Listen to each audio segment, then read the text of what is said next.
చెప్పండి అన్నయ్య, చంద్రబాబు గారు మళ్ళీ అధికారం చేపట్టిన తర్వాత మొదటిసారి జరిగినటువంటి ఈ పెన్షన్ల పంపిణీ విషయంలో గతంతో పోలిస్తే ఏకంగా ఈ నెలకి సంబంధించి 4,000 పెంచి 7,000 మీకు అందజేశారు కదా, అది మీకు ఎట్లా అనిపిస్తుంది తాతయ్య? మంచిగానే అనిపిస్తుంది అయ్యా. చంద్రబాబు నాయుడు గారు మంచిగానే చేశారు.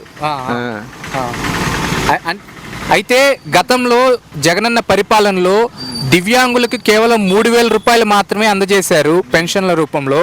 ఇప్పుడు ఏకంగా రెట్టింపు చేసి 6,000 రూపాయలు వాళ్ళ అకౌంట్లో జమ చేస్తున్నారు కదా, అది మీకు ఎట్లా అనిపిస్తుంది తాతయ్య? మంచిగానే అనిపిస్తుంది అయ్యా. ఇప్పుడు ఆయన 3,000 ఇస్తామన్నాడు. ఫస్ట్ నుంచి అంత 50 రూపాయలు 100 రూపాయలు పెంచి ఇచ్చాడు. అట్ట 3 ఆయన ఉండే వరకు 5,000కి సరి చేశారు.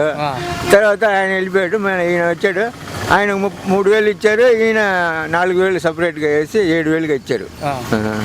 అయితే ఇకపోతే మన నెల్లూరుకి సంబంధించి ఇవాళ ఇంటింటికి వచ్చి శ్రీధర్ రెడ్డి గారు అవ్వచ్చు లేదా నారాయణ సార్ కానీ పెన్షన్లు వృద్ధులకు సైతం అందజేశారు కదా, దాని పట్ల మీ స్పందన ఏంటి తాతయ్య? దాన్ని బట్టి స్పందన ఏంటంటే మంచిగా చేశారని అర్థం. అంతే, చంద్రబాబు నాయుడు గారు మంచిగా చేశారు.